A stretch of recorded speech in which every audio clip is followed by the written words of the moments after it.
अरे हिंदुस्तानी भाइयों और बहनों, मुझे अपनी भाषा से ही सबसे ज्यादा प्रेम है। नेपाली से मोहब्बत है मुझे, लेकिन अगर मैं नेपाली में बोलूं तो शायद आप लोग नहीं समझ पाएंगे।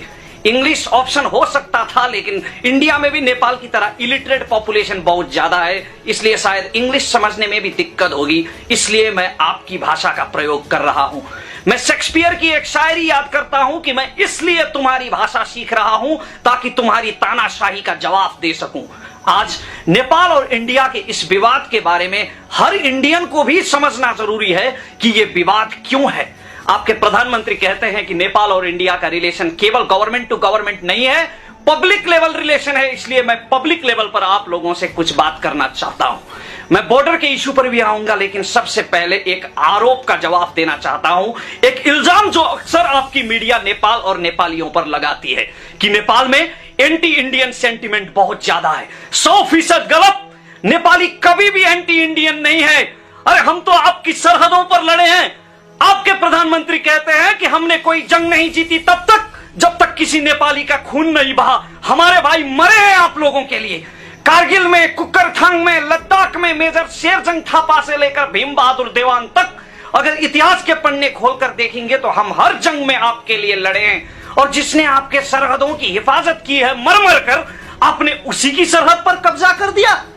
हम कभी भी एंटी इंडियन नहीं थे, लेकिन आपकी गवर्नमेंट ने कुछ एंटी नेपाल हरकत कर दी।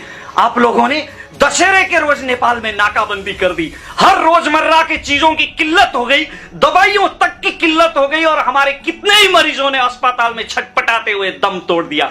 आपके नेता ये कहते रहे कि हम मधेश और मधेशियों के पक्ष में ये कर रहे हैं, नेपाल का संविधान मधेशियों के हित में नहीं है। तो वो हमारा अंदरूनी मामला था ना।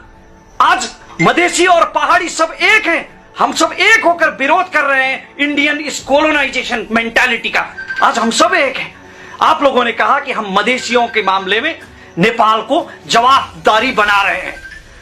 ऐसी बात है, अगर मधेशियों की तरफ आप लोगों का इतना ही रुझान है, आपके नेता कहते हैं कि मधेशी लोग हमारे भाई है, हमारा रोटी बेटी का रिश्ता है, ये सब है, तो गोरखालैंड का आंदोलन जब आप लोगों के देश में चल रहा था तो हमें भी तो बोलना चाहिए था। वो गोरखा भी तो हमारे भाई है, उनके साथ भी तो हमारा रिश्ता है। लेकिन नेपाल के किसी लीडर ने गोरखालैंड के बारे में बोला नहीं, नो नेवर, किसी ने नहीं बोला, क्योंकि वो आपका अंदरूनी मामला है। ऐसा समझकर आपके देश में जब गोरखालैंड का आंदोलन हो रहा था, अभी भी जब ये एनआरसी चल रहा है आपके मुल्क में, तो कितने नेपालियों के सिटीजनशिप रिजेक्ट होंगे, लेकिन हमने इस बारे में कुछ बोला नहीं बोला। क्यों नहीं बोला? क्योंकि वो आपका अंदरूनी मामला है। लेकिन आपने हमारे अंदरूनी मामले पर दखल अंदाजी की। कोई भी नेता, नेपाल का कोई भी लीडर आप लोगों के खिलाफ बोलने की हिम्मत नहीं करता था। पहली बार हमारे प्रधानमंत्री केपी ओली ने हिम्मत की और उन्होंने आपकी नाकाबंदी का जवाब दिया। और जब जेडीयू ने, जब पवन कुमार वर्मा ने यह बात लोकसभा में उठाई, तो आप लोगों को नाकाबंदी हटाना पड़ा।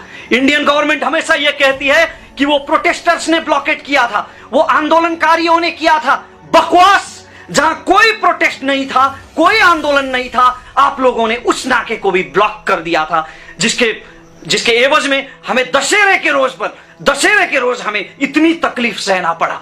तो उस बात से हमारे लोगों के मन में एक खटास बैठ गई। दूसरी बात, आप लोग कहते हैं, आपकी मीडिया कहती है, खासकर ये आज तक जैसे मीडिया, अगर मेरा बस चलता तो नेपाल में बैंड कर देता मैं इन कम वक्तों को। ये कहते हैं कि नेपाल टेररिस्ट का अड्डा बन रहा है, आईएसआई के संरक्षण में यहां मदरसे चल रहे हैं। तो कहां से आए वो टेररिस्ट? जो जबीबुद्दीन अंसारी 26/11 के मुंबई हमले में हैंडलर था, पाकिस्तान में बैठकर जो कमांड दे रहा था, वो कहां से आया? He was by birth Indian. आप लोगों के बीच का था वो। जितने भी टेररिस्ट है ना, वो आप लोगों के बीच से निकलते हैं। आपके आपस में प्रॉब्लम्स चल रहे हैं, उसमें हमारा कुछ नहीं है। और आप लोगों को अगर इतनी ही तकलीफ है नेपाल से, इतनी ही तकलीफ है, आपकी सिक्योरिटी को इतनी दिक्कत है, तो बंद कर दो ना बॉर्डर, लगा दो ना बॉर्डर पे तार। किसने रोका है आप लोगों को? लेकिन नहीं, आपके प्रधानमंत्री कहते हैं, नरेंद्र मोदी जी कहते हैं कि बॉर्डर हमेशा खुला ही रहेगा।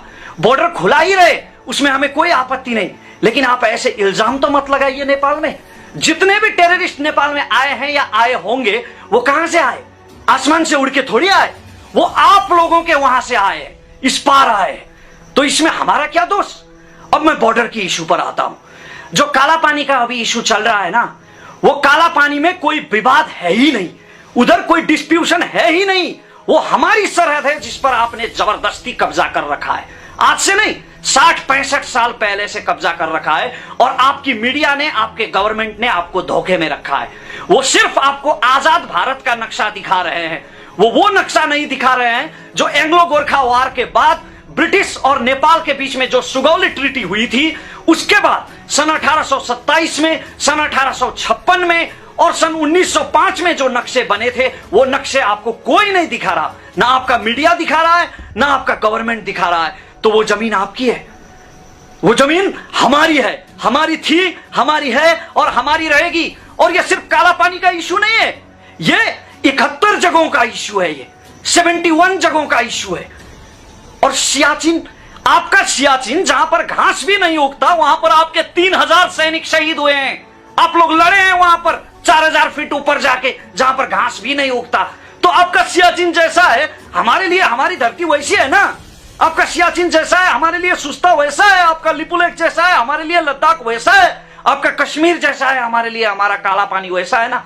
आपका देश प्रेम और हमारा देश प्रेम क्या? हमारी देश प्रेम की, हमारे देशभक्ति की कोई विषाद नहीं, कोई औकात नहीं, सिर्फ इसलिए कि हम छोटे हैं, सिर्फ इसलिए कि हम पाकिस्तान की तरह आप लोगों से लड़ नहीं सकते, हमारी कोई मजबूत फोर्स नहीं है, सिर्फ इसलिए। आप लोगों ने तो कोलोनाइजेशन सहा है मित्रों। कोलोनाइजेशन के जमाने ब्रिटिश लोग कितना जुल्म करते थे आप लोगों पर, ब्लैक डॉग बोल बोल के लात और कोड़ों की वर्षा करते थे वो आप लोगों पर। आपकी बहू बेटियां भी सुरक्षित नहीं होती थी। मैंने पढ़ा है वो इतिहास, जब बाल गंगाधर तिलक और महात्मा गांधी, आप लोगों के भगत सिंह जैसे नेता जब ब्रिटिशर्स के खिलाफ मोर्चा करते थे, नारे लगाते थे, इतना कोलोनाइजेशन सहने के बावजूद भी आप लोगों को यह एहसास क्यों नहीं होता कि जब कोई ताकतवर कमजोर पर जुल्म करता है तो यहां दर्द होता है, यहां से ज्वाला उठती है। लेकिन ज्वाला उठने के बावजूद भी हम कुछ नहीं करेंगे, ऐसा अगर आप लोग सोचते हैं तो आप लोग बहुत गलत सोचते हैं। गोरखा है हम, गोरखा, लड़ना हमारी खून में है, बुजदिल नहीं है हम। और काला पानी तो हम लेकर रहेंगे, आपको वहां से हटना ही होगा, क्योंकि इंटरनेशनल बिरादरी में आपका और हमारा मुल्क एक है। चाहे आपका मुल्क बड़ा हो, चाहे हमारा मुल्क छोटा हो, लेकिन इंटरनेशनल बिरादरी में हमारा लेवल एक है। इसलिए आप लोगों को काला पानी से हटना ही होगा। और नेपाल के बारे में जो ये प्रोपोगंडा फैला रखा है इंडिया की मीडिया ने, इसकी मैं नेपाल की पब्लिक की तरफ से इसकी मैं घोर भत्सना करता हूं, निंदा करता हूं।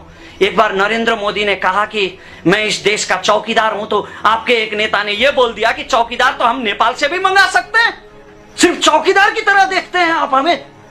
कितना बड़ा रिश्ता है हमारा, कितना पुराना, कितना हिस्टोरिकल रिलेशन है हमारा। आपके लोग भी तो हमारे यहां आके लोहा शीशी उठाते हैं, कबाड़ उठाते हैं, लेकिन हम तो कभी ऐसे अल्फाज इस्तेमाल नहीं करते। हम इज्जत देते हैं आप लोगों को पड़ोसी बोल के, तो इज्जत देंगे तो क्या सर पे बैठ के नाचेंगे क्या?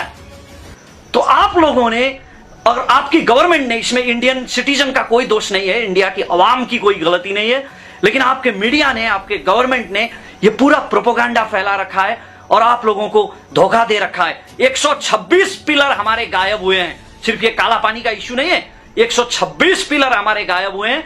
उनको कोई जमीन ने नहीं खाया है, कोई आसमान ने नहीं निगला है। आपके एसएसबी के जवान रातों रात घुसकर वो पिलर उखाड़ देते हैं, और जो रात को जो नेपाल था जो जमीन, वो सुबह इंडिया बन जाता है अचानक। ऐसे चमत्कार हो जाते हैं और हमारे बॉर्डर, आपके लोग, आपकी गवर्नमेंट उस पर कब्जा कर लेती है। अंत में मैं सिर्फ इतना कहना चाहूंगा कि सारे नेपाली लोग ये चाहते हैं, इंक्लूड मी, हम सब नेपाली ये चाहते हैं कि नेपाल और इंडिया का जो रिलेशनशिप है, जो बायलैटरल रिलेशनशिप है, ये मजबूती से रहे, इसमें ऐसी दरार ना आए। लेकिन अगर ऐसी ही हरकत होती रहेगी तो सहने की एक सीमा होती है, एक लिमिटेशन होता है, और जब वो लिमिटेशन टूटेगा तो इस दोस्ती में दरार आ सकती है।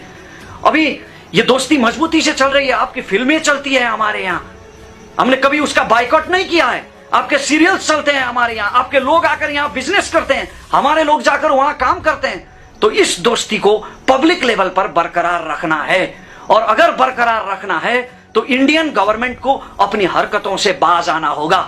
उसे यह समझना होगा कि हर देश को, हर देश के हर नागरिक को अपनी संप्रभुता उतनी ही प्यारी होती है जितनी आपको होगी। और आप अपनी बहू बेटी को बहू बेटी, अपनी मां को मां, और दूसरों की औरतों को इज्जत ना देना, इसी तरह है जो आप अपनी जमीन को इतना मोहब्बत देते हैं और दूसरों की संप्रभुता का सम्मान नहीं करते। मैं प्रार्थना करता हूं कि आज के बाद ये सब चीजें धीरे धीरे ठीक हो जाएंगी, ऐसी नौबत नहीं आएगी कि ये मामला इंटरनेशनल कोर्ट में जाना पड़े। मैं सारे नेपालियों की तरफ से यही कामना करता हूं।